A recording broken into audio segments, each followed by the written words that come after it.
call to order the Helen Fund Library Board of Trustees meeting on November 10th, 2021 at 7 p.m. Call the meeting to order. Start with the Pledge of Allegiance. Pledge allegiance to the flag of the United States of America and to the republic for which it stands, one nation, under God, indivisible, with liberty and justice for all.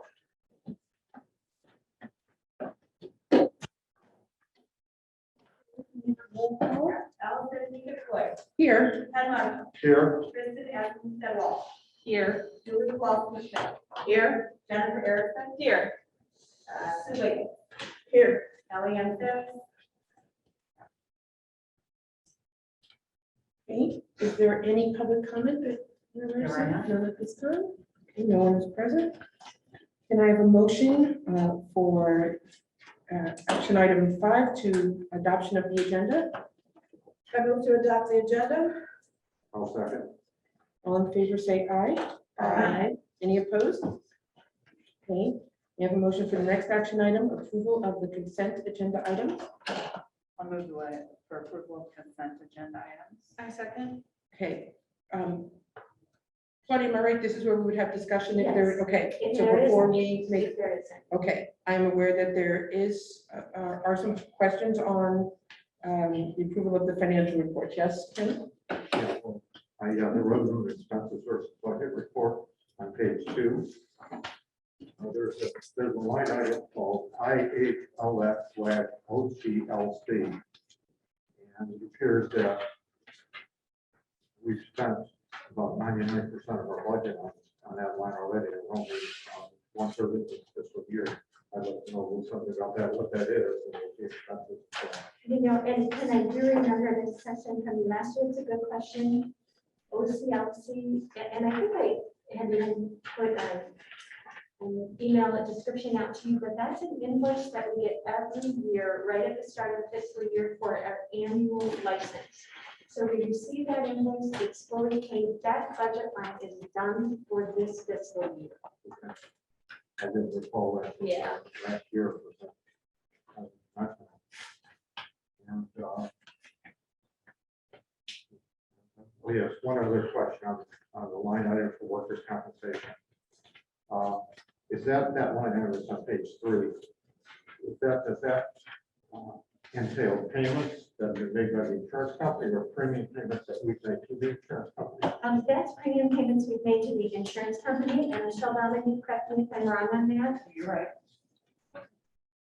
And are those payments spaced out? Because it appears that we paid about 7,000, we've got budgeted about 11,500. So if we're a third of the way through the year, we're gonna be about $10,000 short. We don't get a monthly invoice on that, do we? It's more like quarterly or semi-annual premiums.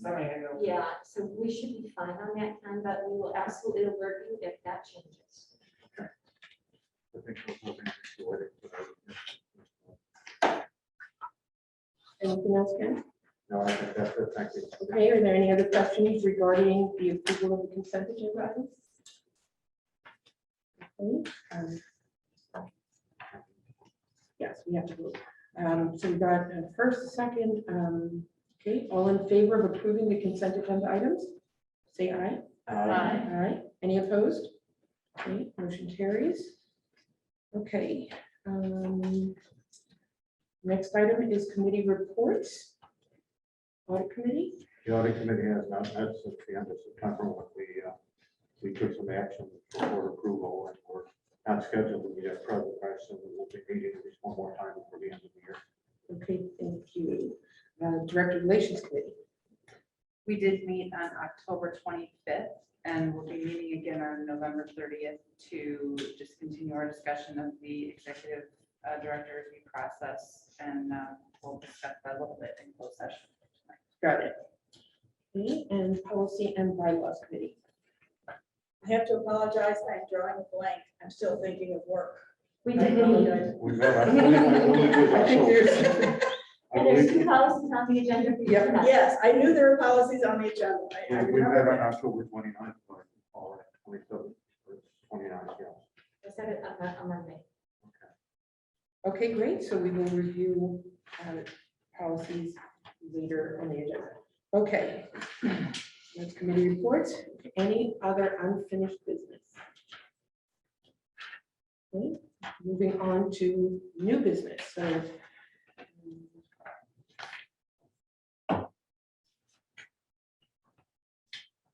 So each action item will be a motion. So, okay.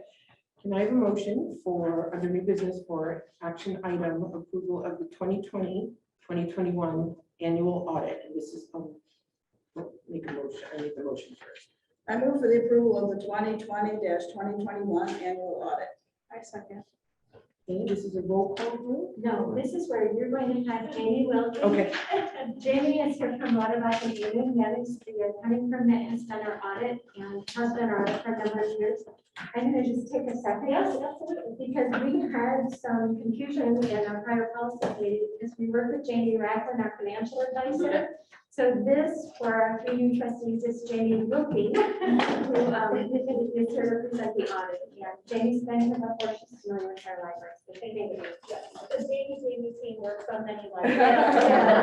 But I usually get thank you for the clarification. Well, I realized after the fact and the confusion that when we were talking about it, Jamie, but it was one and not the other. Right. So anyway. Well, I appreciate that. So we do have this evening for presentation, a copy of the annual audit. That would be the larger document I believe you have in front of you bound, that should have the logo on the front. So we'll start with that document this evening. First of all, I'd like to thank the library staff, in particular Claudia and Michelle. They put in a lot of hard work preparing for the audit. Our process starts really in June. Going through planning meeting, going through preliminary testing, final fieldwork testing. We have multiple drafts that we go through with the staff. So certainly we are not here this evening without all of their hard work. I do want to say they do an excellent job preparing for the audit each year. So certainly want to give kudos to them for all of their hard work. So we'll start in that larger bound document on pages 1 and 2. Which provides the actual audit opinion for the library for the fiscal year ended June 30th, 2021. We have issued what we call an unmodified or clean audit opinion.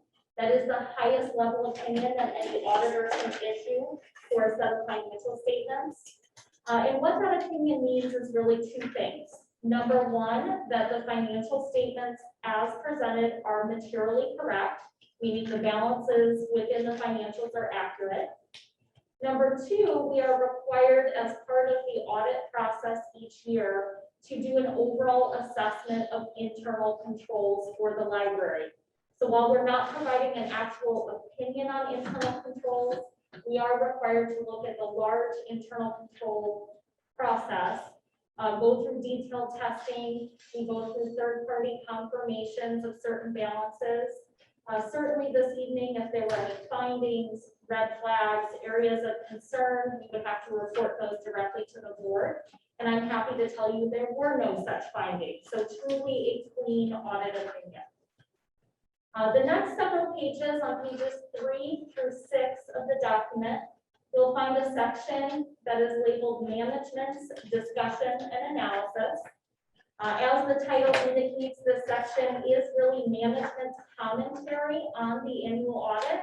I know there are a number of pages within the report to try to digest. So this section really does serve as the executive summary to the document.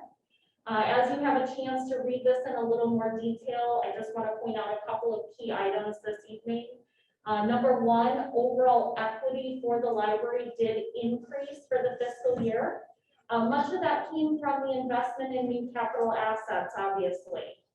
Also, you'll see discussion of the COVID impact. Obviously, programming in many cases across all of our libraries was really impacted by the pandemic, as well as comparisons to last fiscal year. So really a nice, concise location within the document to see some of that trend analysis in comparison to the prior year as well. Obviously, the one nuance for this year would also be the long-term debt that was issued in the form of bonds in 2021.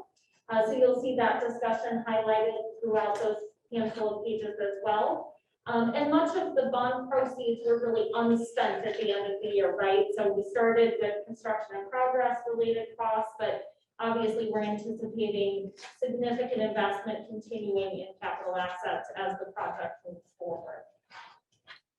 I do want to point out that page 12 of the document, which provides the library's income statement for the fiscal year ended June 30th. And if you take a look at the far right column on page 12 of the report, that is total for the library, all operating funds. And if you go towards the bottom of that page, you're going to see an increase in fund balance of about $14.9 million in that far right column towards the bottom of the page. That is the overall profit or income for the library for the fiscal year. But remember, most of that is really made up of the bond proceeds that were received during the year. You'll see the general fund did contribute about $156,000 towards that overall increase. And again, as you read the commentary on pages 3 through 6, you'll find that that really was because expenditures were being controlled as part of the pandemic response during the year. If we flip to page 22 of the document, I did want to point out the capital assets during the year. Obviously, this was a significant investment that started during the fiscal year. And you'll see on page 22 of the document that overall capital assets increased from about $2.5 million to about $6.2 million. So just about a $4 million investment that was made during the year as far as new assets being added to the books. If we flip now to page 37, I want to point out the library's pension obligation. I know pensions are always a bit of a hot topic in the state of Illinois, but in the case of IMRF, I actually like to point out that it is a very well-run pension plan, and typically the exception to the Illinois discussion. And so if you take a look at the far right column on page 37, towards the bottom, you can see roughly an 84% number on page 37. That is your percent funded in IMRF, meaning what is the comparison between total liability that's due for pension participants versus the assets that have already been set aside in the plan. And so the library is already 84% funded. Current state statute says the library needs to be 90% funded by the year 2040. So you guys are well on your way to meeting that requirement. That was really the highlights for this evening. With this, the larger bound document, I certainly want to open it up for any questions that any of the trustees might have. And then we'll briefly cover the management letter as well once we get through any of that discussion. Yes. No, I have a couple of things without being pedantic and picking at nits here. I read this document pretty carefully. I'm not an accountant, and numbers aren't exactly my bailiwick, but I did see. I read it carefully enough that on page 2, I see the word "who's" used instead of the word "which." On about the 5th line down after the standard board, and I saw on page 7 that receivables was misspelled. Again, I don't want to be pedantic, but I did go over this carefully, and frankly, it's hard for me to make a lot of sense of it as a non-accountant. Sure. I want to ask you if you could tell me simply in plain English, how does the library stand with regard to the prior year, prior fiscal year?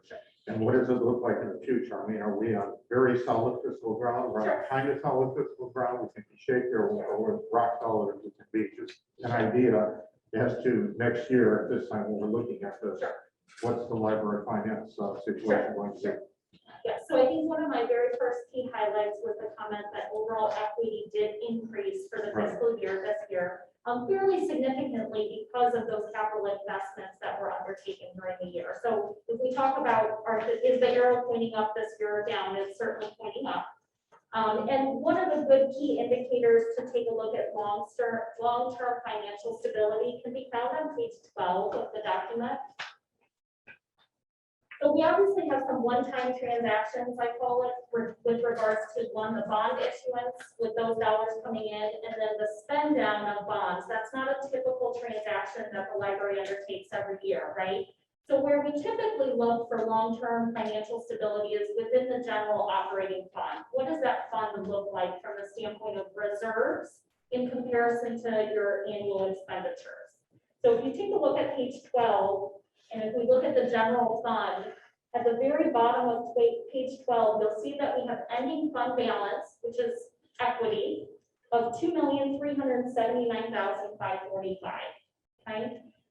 Most management and auditors will take a look at that number as a ratio in comparison to your total expenditures each year to say, what do I typically spend on a given fiscal year? And how long could I pay those bills without having any revenue coming in the door, right?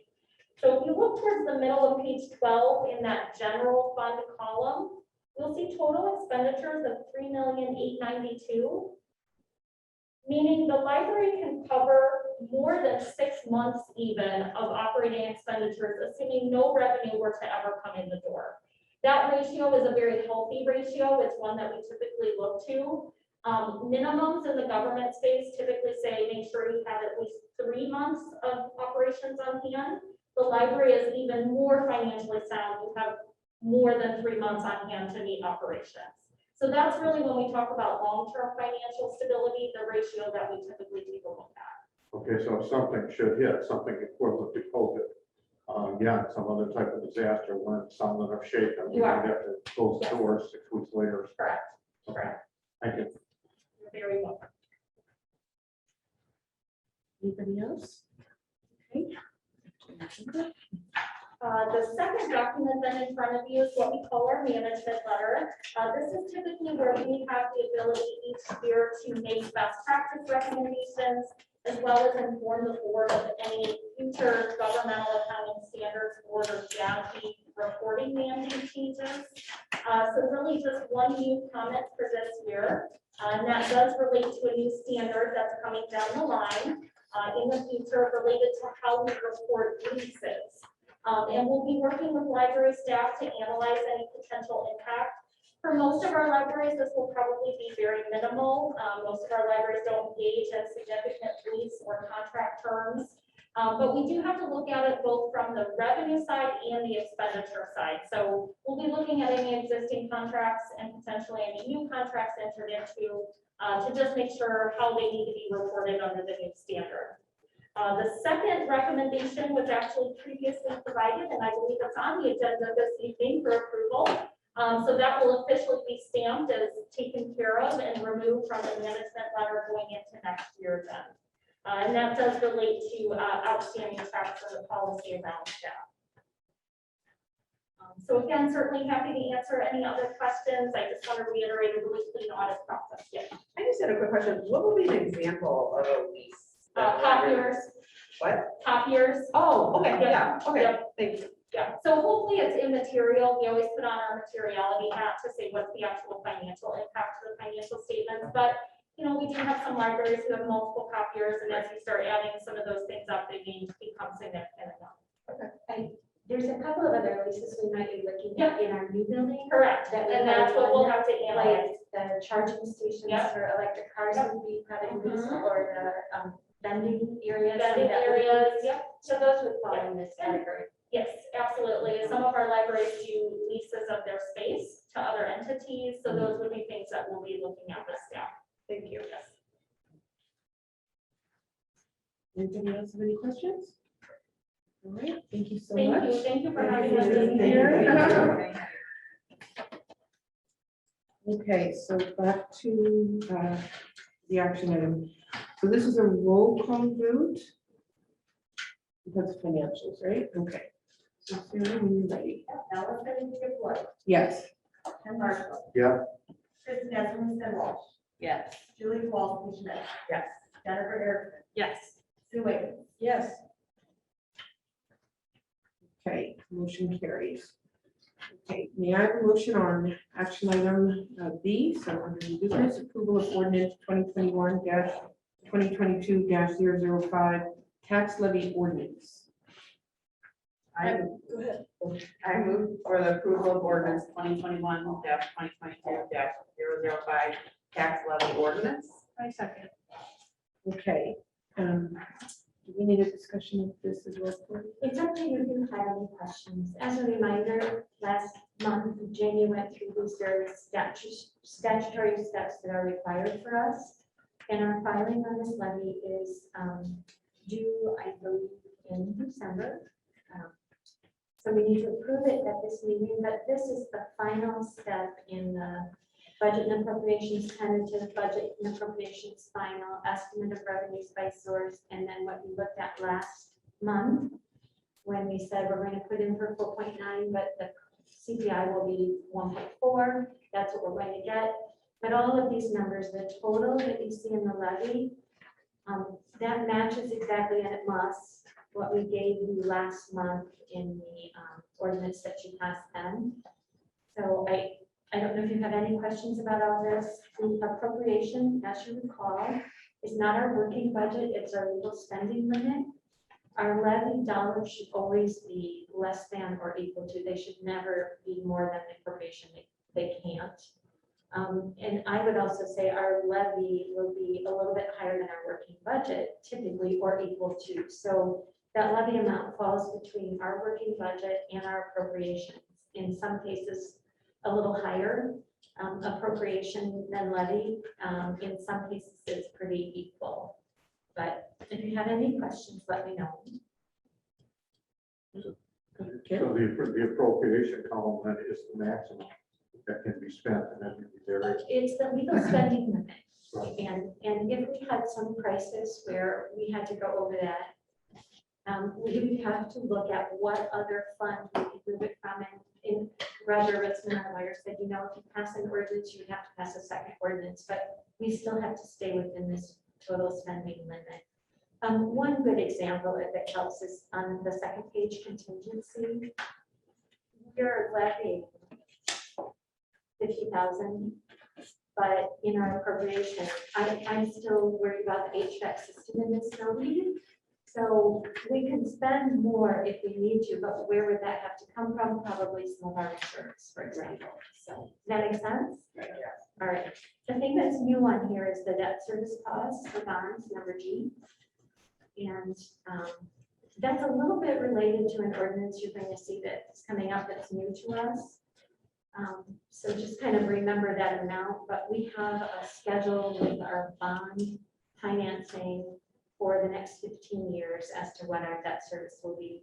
And it's a little tricky because our working budgets go in our fiscal year and these levies go in a calendar year. We get our taxes in 2021. So we're not always gonna look exactly the same if you look at our debt service and the working budget, but this is the amount that is part of our paperwork. Thank you, Claudia. Sarah, can we have a roll call vote on action item B? Allison Wood, Yes. Ken Marshall, Yes, Kristen Esmondson Walsh, Yes. Julie Kowalski Schmidt, Yes. Jennifer Erickson, Yes. Sue Wiggins. Yes. Okay, motion carries. Okay, action item C, may I have a motion for approval of ordinance 2021-2022-006, ordinance abating bond debt service levy. I move for approval of ordinance 2021-2022-006, ordinance abating bond debt service levy. Okay, I'll second. thank you. Any further All right. discussion? I will Okay. give you a brief explanation because this is brand new, but you'll see it annually first, as long as you have the bonds to pay.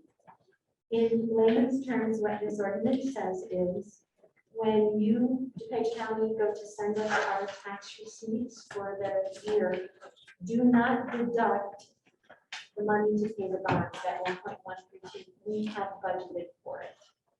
So otherwise, they would subtract that amount out of the proceeds we receive. So this just simply says, don't do that, we've got it covered. And we have to file it every year, or else that money will come out of our tax revenue, so we've already accounted for it. Everybody good with that? All right. This is also a roll call vote, Sarah. Allison Wood, Yes. Ken Marshall, yes, Kristen Esmondson Walsh, Yes. Julie Kowalski Schmidt, Yes. Jennifer Erickson, Yes. Sue Wiggins. Yes. Okay, motion carries. All right. So now we have the action item D, which is the updated and new policies. I We have move a for the motion. approval of updated and new policies, B3, general finance policy and P-11, serious illness or death in the family. I second. Everybody have any questions on the policies? I would just note that we discussed these at considerable length at our policy and bylaws committee meeting in late October, and I think the committee members are all satisfied with the policies as presented with a couple of minor amendments, I think, which are incorporated in the document that you have in front of you. So I would recommend that the full board approve it. I would add a comment too on B3, the language for outstanding checks library issue is our response to the management letter recommendation. Right. And we're adding the policy and we will be monitoring that. It's our requirement to report to the state on claim property. And for the second, the other policy, serious illness or death in the family, that is simply adding language that is already statutory. We have not had an instance where we had to apply this, but in putting it in the policy, in the language, it assures that our employees are aware that this exists. So, and the language for that is pretty much taken right from the State statute. thank you, the state statute itself, not identical verbatim, but for the most part, pulled out language that is readable and understandable. All right. Motion, general vote, we don't need a roll call, so all in favor of approval of the updated and new policy, say aye. Aye. Any opposed? Okay, motion carries. Hey, Julie, do we have any communications? No. No, so I'll just mention they, and I had sent an email to all of you about the village had received some concern from a neighbor because some construction workers had parked on Hickory in a no parking area. The Frederick Quinn project manager had contacted the village to let them know that they're going to be parking there. However, this resident objected to that, and so they moved the cars, and the village is helping Frederick Quinn to determine if, who the landlord is. They don't know who owns the property across the street. And Sue, you were trying to find that out? We were trying to find it out, and in the meantime, they're parking there, and there doesn't seem to be any concerns that the construction workers are parking across. You mean the dentist's office? No, where the building was that burned down, you know where Lilac Bakery is? Right. Yeah, Next to the dance studio. on the other side where of the appliance street. outlet Yes, used to on the be. other side of Main Okay. Street. Yes, Okay. Oh. but we've been trying to figure out who to Right. get permission from and to no avail, so. I think I can help you with that later. Thank you. Okay. We'll take any. Because there's somebody new, the previous, they apparently was sold. Because Oh, when okay. we tried to I knew contact the who old landlord, previous they owner were, was. yeah, Okay. But I'll still ask my boss. that'd be great, thank you, sir. This minor incident with the people on the resident Hickory Street, that's been conciliated now. I assume that everything is fine. There haven't been any other issues. Yes, And that was a we, one-time shot, right? yep, just the one day. construction crew will not be parking there again. The village did also give a courtesy contact to us that, just to let us know that this had happened too. And they understood that we knew this in advance going in, that there would likely be on occasion, somebody that might have some concerns about the parking and congestion. And Sue already said this, but I'll reiterate it. Frederick Quinn was very responsible. They reached out to the village beforehand because they knew there were going to be a lot of, there was going to be a lot of activity, a lot of contractors on site that day. We'll have some other days like that too. So hopefully, we won't have a lot of hiccups. Okay, I have communication also. I received a letter from one of our resident library patrons asking about several issues, but primarily concerned about the size of the adult collection in the library. And I wrote back and indicated that I would look into it. I do a little research and I would talk to library staff, which I did. Then I wrote a lengthy response to this individual, and she in turn wrote back in a very conciliatory language, thanking me for the research that I did, telling me perhaps she'd misunderstood her concerns, and again, thanking me profusely for following up with her and for the time and effort I put in. Was her concern that our collection is too small? That was the major concern, and also a concern about, and I didn't share with everybody because I didn't want to get into open meeting act problem. And it was Right. only written to me, it wasn't copied to everybody else. Another concern was the way the books were going to be set up in the library. That she was under the impression that the adult collection was going to be set up so that a lot of books were facing cover out, which would take up a lot more space.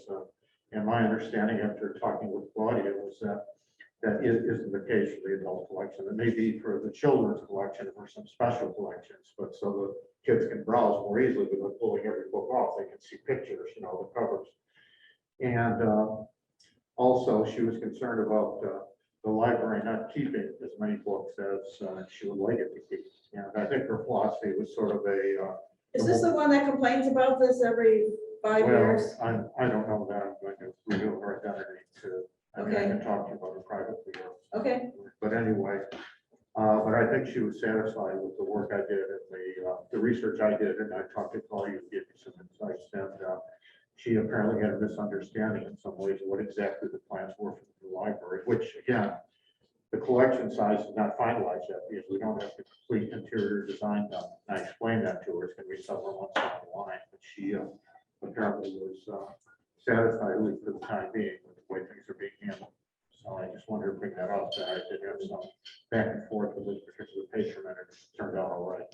okay. And did some homework for me, and Sue also did some. Yeah, work. Sue provided some insights also, which I think is. And the patron concerns are all about the future library, not about, Well- what we're doing now to modify and Actually, get ready for it. It's disconcerting for some of our patrons to see the empty shelves when you walk through. Got it. Or those of us getting ready for a move, there's good reason for it. And we're also aware that the bottom shelves and the top shelves are pretty much inaccessible. They don't get browsed. They don't get used. I have some specific situations where slimming down and narrowing and limiting has actually increased circulation in certain collection areas. So I understand the concern when we usually look at that, but I also stand by our position that it's the right thing to be doing to be moving into a new building. And Anne and the youth services and adult services teams are already working now on opening day collections. What are we going to have fresh and new there? That our book wholesalers are going to have ready to go when we open the building. So I feel that we are doing I want to say due diligence, we're doing our homework and our legwork, and we still have a passion for all this material. But we also have a lot of patrons who love our digital collections, and they're growing. So are you saying that with the empty shelves and stuff, those are books that are being held somewhere to be No, moved? no, Or they've no, been those books discarded? have been withdrawn, and they have Okay. been withdrawn or deselected. They go to, be better real books. What is it now? Discover Books, and they have second life somewhere. We don't pull those willy-nilly. We look at reports for last circulation, how long has it been since it's gone out, renewals and total checkouts. We are analyzing that before a book comes off the shelf. But if you look at the square footage of a building, new building or maintenance of another building, we really can't afford holding materials that are not going out. And the collection development policies will have some guidelines on how long to hold something. Popular materials, things that haven't gone out. Some libraries, it's in a year, we're at 2 years, sometimes higher, depending on the material. And depending on, is it local history, we hold that longer. So they're not doing this without, I want to call it an art, because it's not a mathematical absolute. If it's on this list, it goes, but it's not done thoughtlessly. But it is something that we have needed to pay attention to for a long time, and we're catching up. The other thing is, if you look at our collection budgets, the amount of new materials we're bringing in every year, we need to also make room. So, Right, well, I understand why we're, decreasing our selection as we're preparing for a move. Ken, what triggered her inquiry? Was it that she saw the shelves? Well, Did I she I read think something? I think that may be part of it. She also took part in one of the public forums that we had recently and said that she wasn't really satisfied with some of the information she got in that forum. So she wrote to me to get a bit more. And as I say, I followed up with Sue and with Claudia. And for instance, she said she thought that the ALA had a particular number they recommended for this the total size of the collection in the library. And and Claudia told me that's not true as far as the specific number of books goes. And I did some research on my own and also confirmed that there was nothing in the ALA standard that says if you're a library in a village of 40,000, you should have 12,947 books in your collection. So there is no specific number. So I told her that and a few other things about this. And I referred her to our collection policy, which is in the, let me find it here. It's in, It's you, fine. yeah, right, it's U5 material selection, which is on our website. I gave her the link to the website and explained some other things. Let's see, the number of volumes in the adult collection, new library, the decision to get made will be determined when interior design and space plans for the building are finalized. We'll also have meeting rooms, public use computer areas, space for other community-oriented activities. But that given the additional square footage, I have no doubt the adult collection will be expanded as much as is practicable. So we will, obviously, we'll move, there will have more space, which will mean more books. It won't mean unlimited books. She understands we're not an archive. We're a community library, not the library of county. It's not being archived. Yeah, well, exactly. Right. So the books come in, some books have to go out. And again, some of the books that are more popular that circulate, but if you've got an obscure book on, Sanskrit that hasn't gone out in 3 or 4 years, well, that's a book to pull maybe. And if somebody wants to find that, they can go on Amazon or Google or go to the College View page and do something. Don't ask us, we find it. It is something we always do. That is the one final thing I want to say. She had what I regard to be as a good selection. She said she was told you can use interlibrary loan, but she says she knows what that is, but a lot of patrons may not. And I said, I would suggest to the library staff that they put up a couple of signs in the library to the effect that, I know word is something like, can't find a book, question mark, maybe we can get it from another We used to library. have signs up to that effect. Well, we should put them up because can't find a book, question mark, maybe we can get it from another library, period. Ask the library about the interlibrary loan, ask the librarian about the interlibrary loan. That way, gee, what's that? And they'll go and they'll ask somebody and they will be able to get a book they didn't know they could do. Now, we're all familiar with that, but some patrons may not. I think that's not a bad idea, because I was on a group chat lately with other moms, and a mom was complaining about that. So I mean, not that I'm young, but I mean, these people had actually younger kids than me, and this was like a person who reads a ton. But didn't And realize it just that. wasn't occurring to her, and another mom's, because she was like, oh, I can't even find these books, they weren't in our library. And she loves our library, but she's just like, I can't believe they weren't there. And my friend was like, oh, just what about interlibrary loan? She's like, oh my God, I forgot about that. So it is like Maybe on the digital. something that people just forget about, billboard, yeah, like, just a so I think reminder. reminders can't hurt. Maybe something in the next 411 or something too, the magazine. If we don't have it, ask if we can get it. And Right. sometimes Yeah. that means purchase and sometimes that means. Right. Yeah, Small paragraph or box there saying interlibrary loan, we can probably find the book they're looking for if we don't have it. Words of that effect, just to let people know it's a possibility. Now, I know that I'm very familiar with the front circulation desk, except for the newer employees. But I am usually asked, did you find what you were looking for? And I think that is pretty much a standard. So if someone didn't say, well, no, I didn't, then that's partly their fault also, in my opinion.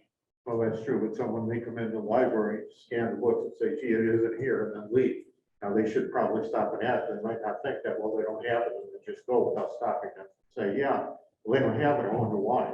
And then ask the library, because you're a librarian, because you're right, when you check out, more often than not, the staff will say. Yeah, they do. Did you find it? So But- maybe but just if you some don't stop at the signage door- at each of our card catalogs. Or you the know, self-checkers. Did you find what you were Or the looking for? self-checkout, yeah. Yeah, all the self-checkout, like, did you find what you're looking for today?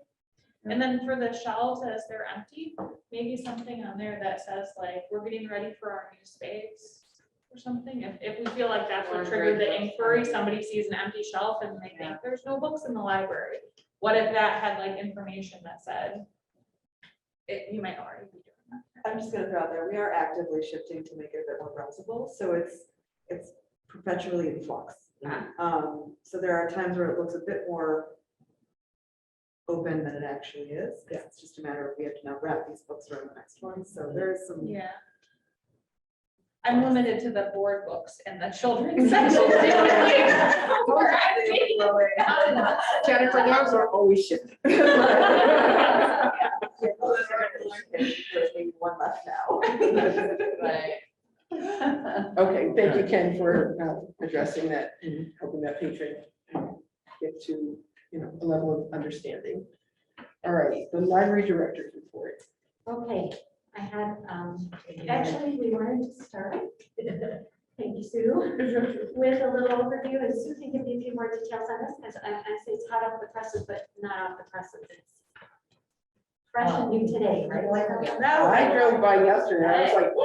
Well, on Tuesday, we had the drone flyover, just so you could get an overhead view of what the site looks like. And at the same time, Frederick Quinn actually hired an airplane that flew over, so you'll see two separate views. One is a photo that is, this one that is a flyover from the airplane, so you can really see the major impact that the, this land footprint is having on the street there. And then the next thing that you're going to see is a very short video clip that will just show the drone footage that was flying over, and you can see the workers as they're constructing. To the east is the staircase. Stairwell, yeah, And then the other in the center there is the elevator tower. And then you can also see the basement. For those of you who've been out on the site, you see what a lovely large basement that is. Even though it's only under a little bit of the.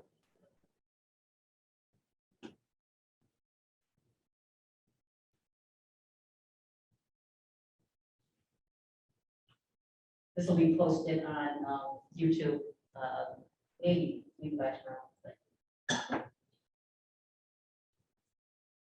It's just a nice way to show the progress of the project. If anybody does the drive by. Surprised at how big it was. Every day. Yeah, until they had that gravel down, there were so many of those damn dump trucks. Oh, my I said, God. what are you guys doing? They're moving dirt, moving stuff. Yeah. Well, you can really see that when you see the elevation, the grade, how much had to come out. Right. And for those of you that are scheduled to come on Friday for the visit, there's supposed to be a lot of rain tomorrow. So it could be a little bit muddy, so don't worry about When you it. close to washable boots. I love this shot. So, cool. Was it just last Friday when I came out? Well, the Was it Friday 2 before Fridays ago? Halloween, Okay, but right. that's a lot of progress. That's, since it then. was, Yeah. like, I was so It's a shocked lot yesterday. higher. It's higher than I didn't know, yeah. There will be multiple opportunities to go back, by the way. Yeah, it was cool. What's really fun is that Sarah Burnside in Youth Services is taking it upon herself to make sure that they're constantly updating photos and video for the kids, because the kids are always asking, the construction stuff, they just love it. So this will be next for their collection.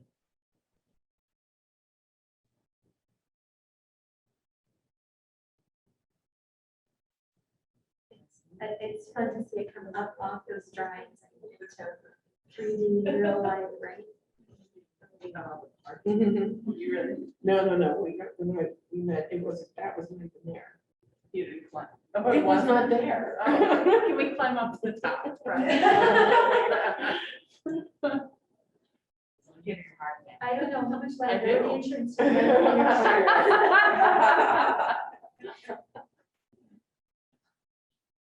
So that's it, we can take it. If anybody has Awesome, any thank you, questions Sue. about it, That's great. Thank you. we're gonna continue to document this and, like I had said, that ultimately there'll be a final project that will show the whole. district. Do we, is there any way to track how many people go to the What's Next chapter to view the plans of the new library?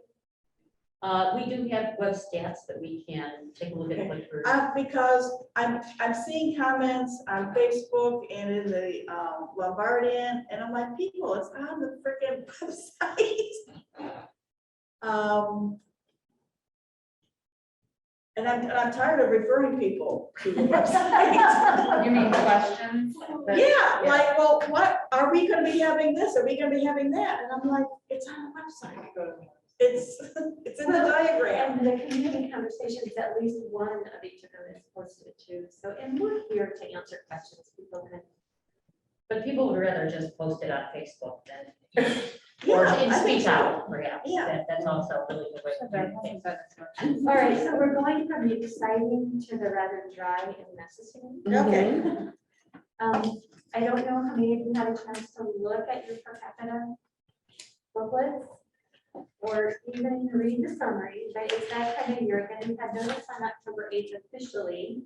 The per capita grant, I gave you a little bit of summary information, but just as a quick recap, that grant went up per person this year when the state approved the increase and the budget for the increase was also approved. So our revenue went up from 54 to 64,000. But we do have to apply for this each year, and we do have to identify what we use the grant for. And there are requirements in the application. Last year, this standards book was brand new to us, and they asked us to go through every single chapter and assess. And I've noted and I've stated here, I would never expect us to get every item in here perfectly. We always are going to aspire to improve. And much of what we know is needed is going to be accomplished in the new building. So last year in November, December, January, and February, we went through several chapters at each meeting, or I gave notes in advance. This year, the deadline was extended last year to March 15th. This year, it's back to the typical January 15th. So we need to turn our responses around before then. So I'll be back with the remaining half of the booklet and notes on that next month. But in the meantime, I left exactly what I had given you last year, but in front of it, I put 2020. And any new comments, I put 2021. So if you have any comments, questions, anything to add, now is the time to let me know. Or if you haven't had a chance to look at chapters 1 through 6, you can look at all 13 of them next month. But here's my philosophy on this too, because it does feel tedious. But I feel like if we have to do it, let's do it in a way that maybe we can identify the things we want to work on, need to work on, and that we can check at the end of the year, where do we stand, and we are making progress. And on all the things we identified last year, we never expected us to turn it all around in 1 year's time anyway. So let me know if you have questions. Or after this, you can certainly call if there's anything you want to go over.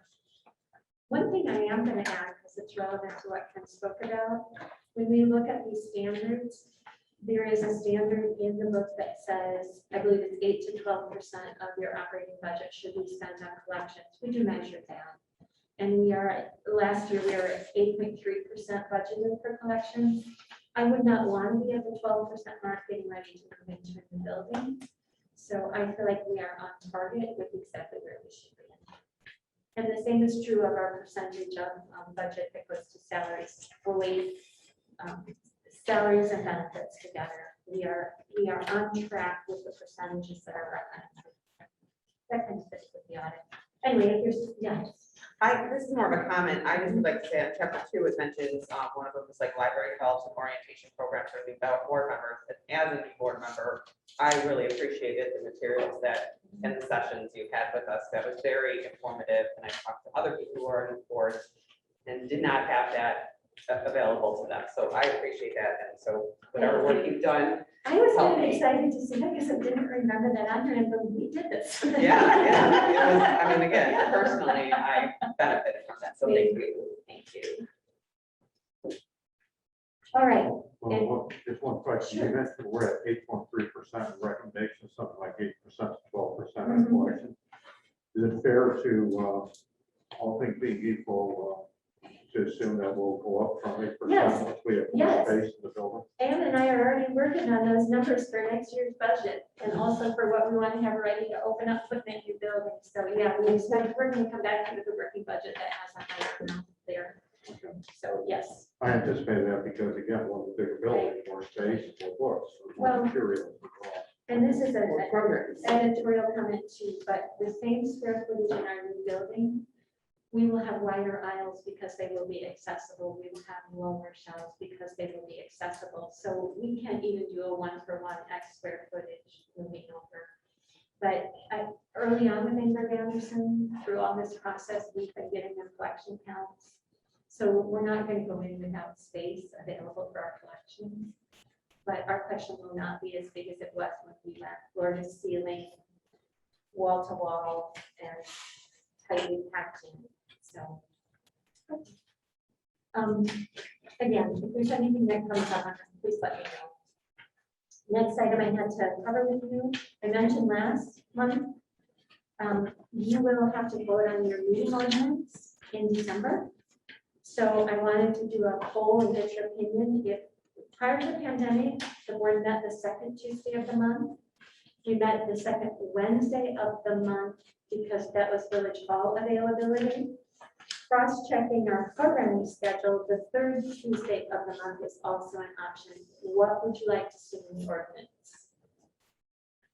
Well, let me ask you a internal question. I think at one time in the past, you've indicated that meeting the second Tuesday of the month, sometimes you can't get the statistics from the prior month in order. It can take a couple weeks to do that. It would be better for staff and for library administration if we met the third week of the month instead of the second. I would say it either works. We are in a crunch sometimes for those numbers. So we would have the numbers, but at that point in the third week, we've also got, we're 3 weeks into the next set of numbers. So I would choose it based on what works for you. I don't know if you all have an opinion one way or another. Financials, third week. So that would work better, third week, third. Sometimes the bank statements from the bank itself is, Hey, December is a good, December 8th is our meeting, and that's the second Wednesday of the month.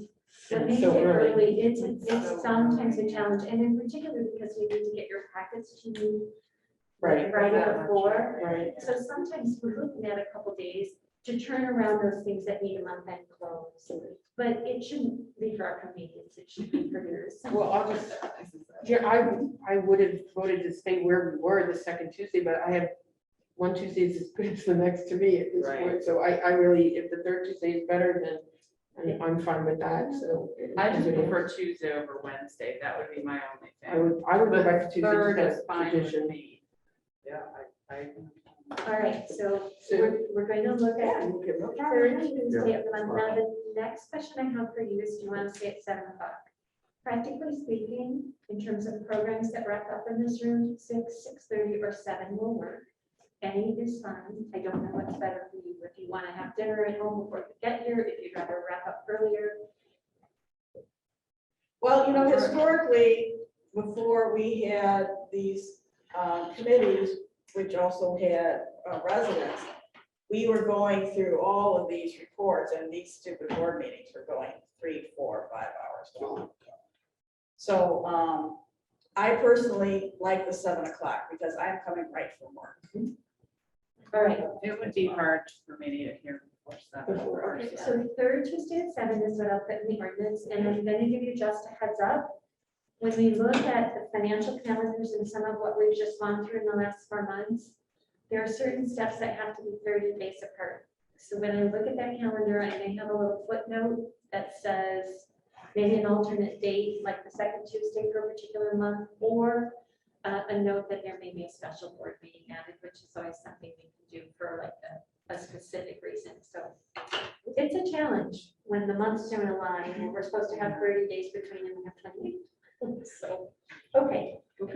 Trustee site visits, thank you for the 3:15. The next visits are Friday and We're doing that at 4 o'clock, right? no, What time? 3:15. Kristen, 2 o'clock, Jenny, 2:30, Unless you'd rather come at 2.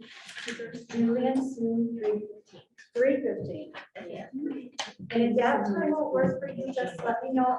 The problem with about it 4:00 is it's gonna be awfully dark on site now that the time has changed. Yeah.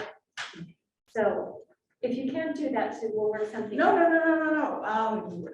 I was having a problem with, my car was being worked on, but I got my car back today. Okay. I can give you a ride if you want. No, I'm fine. All right, I just have a couple more things. I know last month I said we wanted to begin the conversation about our current site, and Sue's been working diligently, and we've been reviewing, and we're gonna take a slightly different approach because it's complex. We've got 5 personal numbers that we're talking about, a number of intergovernmental agreements that Howard Metz, who does our real estate law, has looked into. We still have a couple outstanding questions for him. We're working with the village. Bill Hannah has pulled some information together, so and I will be meeting with him on Monday, the 15th. At which point I will be reaching out to each of you to set up a time to sit down one-on-one, whether it's phone in person or virtual via Zoom, so that we can get your individual questions and spend as much time as we need to get everybody kind of caught up on the various aspects of it before we bring it into a group discussion. And that way, Sue and I can find out what are the other factors we need to go do a little research on before we proceed. So that's where we stand with that. And again, I'll be reaching out to you. Can I ask a question? Of course. Is that gonna be the most efficient way for you to gather that? I feel like this topic needs the attention you're going to give it in that space. So I frankly think it will be, because it's going to be easier to cover these details and get your questions. And we can be flexible as to the time that works for you. We can do 2 people at a time because open meetings at 1 or 2. Right. So based on your schedules, we'll make it work. And some of you who've been living with this for a number of years, you may get a quick refresher.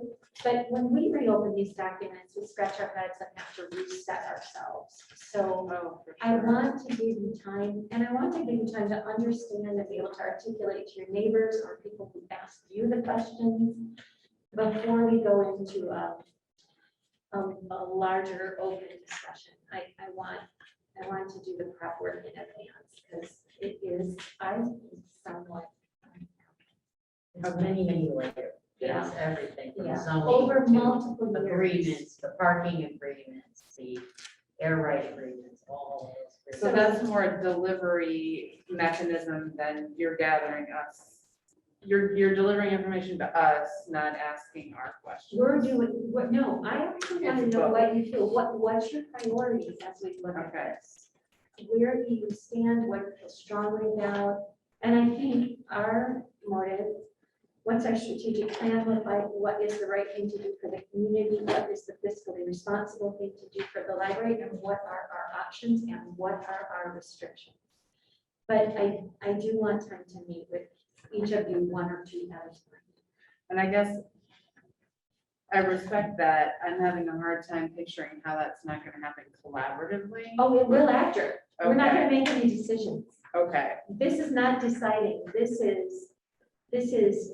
So you can make an informed informed the decision groundwork once you get back together. To give you the facts and information that I frankly would need time to process myself. got You it, can't sit in a meeting in an hour or 2 got it. and get a handle on all of this. So you will have time to ask individual questions. If you don't know the answer, we'll research it. Okay, Then you will be back together with a public discussion, listening to what the community has to say and listening to each other when you try to make your decision. So this is like, it's like preparing, not for the test, but trying to think of a good analogy. yeah, no, I hear what you're saying. It's a big decision. There's just so Trial. many layers of Right. complexity that you have to Right, kind of sort through and help us sort through. right. When Okay, you mentioned having a public discussion, what's your target date for that? You know something, I think, I don't have a target date for that per se, Okay. but I do think we have to be in a position in the next several months to clearly understand our options and to decide the timeline. And then we can look at the timeline that we want as an objective, but then we can't necessarily control, exactly what happens next. But we've got budget for some aspects of the disposition of this building. So not long, because the other factor that I am aware of, we will, and I mentioned this last month too, we're going to be doing a budget that is going to challenge us Right. next year. Because it's this building and the new building. Because it's the restrictions that is gonna be the hardest thing to try to figure out how to get around. Right. So I hope this makes sense to you. And we'll proceed, and it might take a half an hour, it might take a couple of hours, it might take whatever time you need, it might take 15 minutes. So, anyway, and then as soon as we have the time to meet with all of you, then we'll begin the discussion at your regular meetings. I'm sorry, what was your timeline for getting that started? In the next few months. Yeah. I wanted it started like now, but the holidays are coming up. So Right, I would say, I would like to meet with all of you within the next 6 to 8 weeks. Okay. And then be ready in January or February to start having a public discussion on the other side of the holidays. You're gonna have all of this ironed out with. No. Beth? You're gonna have it all ironed out after you get all the facts together. Ah. It's also the most asked question. I know it As is. people I are know getting it is. at service desks and in wanna know, Jewel what and are we everywhere gonna else. do? And so we basically said, we haven't started the process yet, and now we can move the needle a little bit and just say, we're doing the research and the board is learning all of the different layers of complications that are involved in this. Okay, because I thought at a board meeting we had several months ago, it was just agreed that we weren't gonna be worrying about this topic till March, April, Well, as we got closer to moving into the new building. I- Because we I- have all those concerns to worry about. Well, I think you are gonna have some preliminary things that can happen. We're gonna be right on target for March and April, but we've got to do this work in advance. It's easy to get these details wrong. Right, It's Right. easy to misinterpret, and that's what I wanna have clarity on all of this. right. And I want you to have clarity on all of it, and then we wanna move forward on behalf of the community and collaborate and take the right steps. And in the absence of information, what happens? Okay, because we are dealing with 3 properties here. We're dealing with Parcels, five, you said. 5? yeah, but save this conversation, okay? Well, That's exactly why. You've got a closed session. And the parking. It's the first Well, question. I know, parking, yeah, the lot. And that doesn't come under these sections, so, yeah. So just, yes, I want you to all have an understanding, and we want to hear what your thoughts and opinions are, and then we'll move forward. Okay, Okay, So then what would your target be for having us come back together as a group? And would that be in closed session or is no, that? it will be an open session, and I Okay. spoke with Roger about this. It's part of the reason I want to get this information collectively understood with your questions. If you're going to look at setting a price, you can go into closed session. But for the conversation around the disposition of the property, independent of the price, it's open session. Okay, It's different than when you're buying a parcel and discussing the price that you'll pay. We won't be setting a price.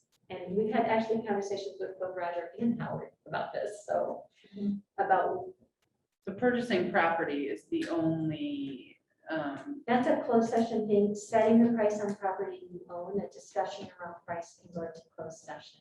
but that's really the only piece of Yeah, it, so the bulk of Okay. this conversation will be a public conversation. right? Gotcha. All right, my last note, and then Sue has a note. I think you saw, or if you had a chance to look at your emails, that we gave temporary easement to the village to allow the cement truck to go over to pour the foundation so they can move the chicken coop from. yes. Yeah, Yeah. and the coop is going to be moved next week as far as the current schedule.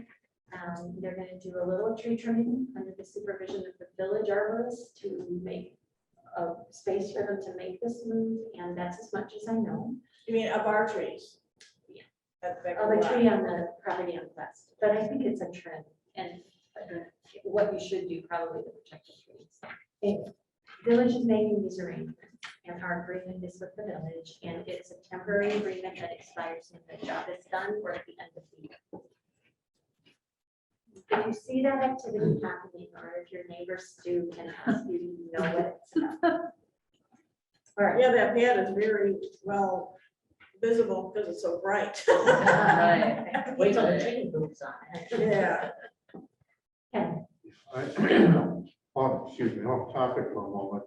We were all sent copies of the incident report dealing with the handling of patrons who refused to wear masks. yeah, I thought Alex did a I was fantastic just job. going on to that. say that Yes. the report indicates it was handled in an exemplary fashion. I think you did a great job of using the situation and handling it well. My question is, has there been any other problems from that individual or in general with anybody else? From that individual, no, but the front facing patron staff, Michelle and Tabitha, have you had any? I'm gonna say, not really. Unremarkable. Yeah, unremarkable is a good way to put it. Generally, people come in and put it on. Today, I was up front when somebody walked in, he walked in without his mask, and before anyone could say anything, he said, I'm returning something, he threw it in the bin and walked out as quickly as he possibly could. So that was about best I can give you. My window was open because we're in this in between too hot, too cold in the building because HVAC doesn't work that quickly. But I saw someone coming into the building and she was checking pockets and I could tell she didn't have a mask and I've been ready to pop open the window and go, we have them right inside. And the gentleman coming out goes, they have masks right inside the door. They have masks right inside the door. So I actually appreciated that. It's all patron driven. And I didn't have to yell out. Don't leave, come back, we have a mask. So, anyway, and so you had a update, patron point? You know, I just wanted to make a quick comment. I wanted to once again thank Alex and Michelle and Christy and Steph for marketing. We're getting ready to launch Patron Point. We had talked about this several times. And so for those of you who have materials out, and if you get notices, letting the due dates and things like that, you'll be getting these new notices. They're very charming little graphics that were designed to kind of catch interest and get people to notice the notices. And particularly now with no overdue fines, it's nice, gentle kind of nudge to remind people that their materials are due and other notices that we send out to them. So if you get those emails, you'll see that change coming soon. I have to add, a postscript to this because Jamie Wilkie thanked myself and Michelle as a Herculean aspect of the documents they need to see for the audit come from Michelle. And so a huge kudos to you for all your work on that this year, last year, and all prior years. I was gonna say, I feel like all the 8 years that I've been on the board, Letterman has been our, Lauterbach has been our accountant, and they've always said that our financials are in good shape. I think that was one of the things that impressed me in the period before I actually was sworn into the board, but, I was running, so I was paying attention, I was listening, so yeah, always you get a good report. Thank you. And Yeah, I was going to ask you about the patron point. That's actually on my list of questions there. Are these automatically computer generated? Yes. Like I see there are going to be holds available, items due soon, items are overdue, so computer will pick something up and then you shoot out an email. Michelle, do you want to comment on that? 'Cause I know you were very much involved with it, kind of.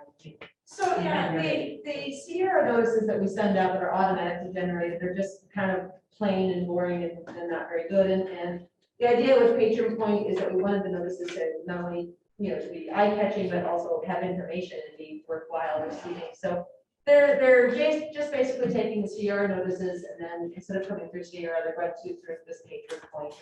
So we're able to design them better. So the holds, like the hold notices that you get now, if an item comes in a hold, it'll be the exact same notice, only it's better formatted for you. Additional. If you have, I have some tests that came through my email. So I have one that has the old format and one that shows the new format. If you guys want to take a look at this later. Well, the old format was just very distinct and to the point. I mean, personally, I like that. It shows, for example, if you have a hold that's available, it shows the cover of the book. So if you're like, or if you're overdue with an item, like me, it shows you exactly which wimpy kid you need, and what color that is, so that you can bring that one back and not the other 6 you have checked out. You So know, we were talking there's a little more about, ease of access. Oh, that's kind of. talking about doing a little demo, Alex and I mean, this afternoon of tan suit. They got in December, because the agenda's not so. We discover screens, where we talk about that today. In December, and maybe we can show this month. Next month, give a visual. And once it's launched and, you know, You'll any see it. kind of kinks are worked out, there's other ways that we can use the same system. We have people's birthdays, you know, happy birthday from Hamilton Library. We may even go into somebody hasn't used the library in 3 years or so. We miss you, you know, that type of. That's wonderful. So I would that's like to nice. see that. And you can ask us if there's a book that you're looking for that we don't have, and we'll ask other libraries for it. Will this look different for text as well, or just the emails? It's just an email. Yeah, that's the text will be the same. Anything else on the? I have a question, but first of all, they're probably not new, but my husband just renewed his, he went to check out something, his card is old, and he has like the old school card from like The old blue 19. and white. Yeah, which I still have. And they're like, do you want this new one? I'm like, that is so cool. Can I have it? It's like the whole, yeah, it was really cool. So anyway, Look what's at the front of mine. yes. It's right there in the front, because I use it the most, and I love it. No, and my other question was just, Sue, I think you had said you would put together like just a summary of the community conversations, meetings. I had asked about it in the last. Okay, I thought in the last report that there was a little summary, but I'll revisit that and give you any additional information. I had asked about it, and it was in the note, it was in the, Last month. it was in the meeting, minutes from last month's meeting, because I had asked about comments. Oh, I see what you're saying. Yeah, and we, actually, John was in the first meeting, not the last one, and we didn't hear any comments about people asking about. I wanted to hear sort of a summary of what kind of comments people are saying. And just sort of an overview of what the takeaways were. So if you could just put together something. You know what, that's actually, I think, compiled. I just don't think that, I think it just got forgotten. Oh, To no, be that's distributed, fine. to send to you guys, but Yeah, we'll include it next month. in the next yeah, that'd be cool. Anything else on directors? Or departmental? Yeah, I like that you have the New York Times available now. Thank you. Thank That's you, awesome. Michelle Hilty and Dan. Yeah, Alex. and the Wall Street Journal, although I don't really read, but I think it's great that we have it. Okay, me too. Departmental reports? Anything on that? Yeah, the Youth and Teen Services report, I have the very first line, Youth and Teen Services coordinated and led 46 programs in the month of October with 8,566 participants. That's amazing. Is that much higher? Of course, you're relatively new, but I'm wondering, is that much higher? It seems like an astoundingly good number. compared to Yeah. So part of that is from our YouTube views on, there's a couple videos that are on our flannel channel that have sort of gone, I don't want to use the term viral because they're not like thousands. Well, one has like 2,600 views about, so there's a couple of those that are considered, and that's considered passive programming stats because it's a program that we offer, but it's a passive, it's not an in-person type of event. So that is where that high increase came from mostly. There's 5,222 additional views this month. What is the flannel channel? Yeah, so if you go to our YouTube channel, there's some really excellent flannel stories that our staff members have put together. And basically they're all, in-house created. We work with marketing, and Sarah Birdside has done a lot of them. She has sort of put together these flannel story times, and basically we are increasing the number that we put on our flannel channel because we have seen this increase, and our goal is to Also use these when we start doing in-person programming again, because as we know, children get fixated on a certain rhyme, and it's great to be able to offer to parents, hey, I do this online, and you can play it as many times as you want when you get home. And it's the same way that we, deliver it here at the library, so it's very familiar, and they'll, just enjoy that experience at home, so. Do you know what is driving the traffic to the YouTube? Are they subscribing, seeing it on social media? I'm not quite sure. I think some of them have, we looked at the audience, and it's mostly United States, and then there's some, that are in one's in another country, I think the Philippines. But I think it's keywords in the videos. It's also Sarah. Yes, and Sarah is she is such a passionate person, but she totally comes across even without seeing her face. And she just draws you in. So if you take a look at any of those flannel stories, I'm sure you'll feel that way too. I have to give a shout out to, because I think that pivoting that these teams have done in this virtual environment has been remarkable. And I know our educators have done a Herculean effort in the schools, but we've asked a lot of them. I'm impressed with how much they've put together and how much they have dedicated themselves to delivering literacy and early learning concepts and programs in these last couple of years. Oh, Okay, so we're going to go into closed session, but before we do, we'll take like a 5-minute break. If we're done with departmental reports and no other questions, then I can have a motion to go into closed session. So you have to read, I believe. Okay, I move that we go into closed session. You have to read the whole thing. That's okay. We'll try it again. I move that we go into closed session to discuss the appointment, employment, compensation, discipline, performance, or dismissal of specific employees of the public body or legal counsel for the public body, including hearing testimony on a complaint lodged against an employee of the public body or against legal counsel for the public body and to determine its validity. Can I have a second? Second. Okay, so we'll take a 5-minute break. Do we need a roll call or a general? Roll call? Okay, Sarah? All right, Alex Rodriguez-White, Yes. Karen Marshall, Yeah. Chris Stevenson Walsh, Yes. Julie Kowalski Schmidt. Yes. Jennifer Erickson, Yes. Sue Wade. Yes. Okay, motion carries. Take a 5-minute break and then thank you all. stretch our legs and come back. The last agenda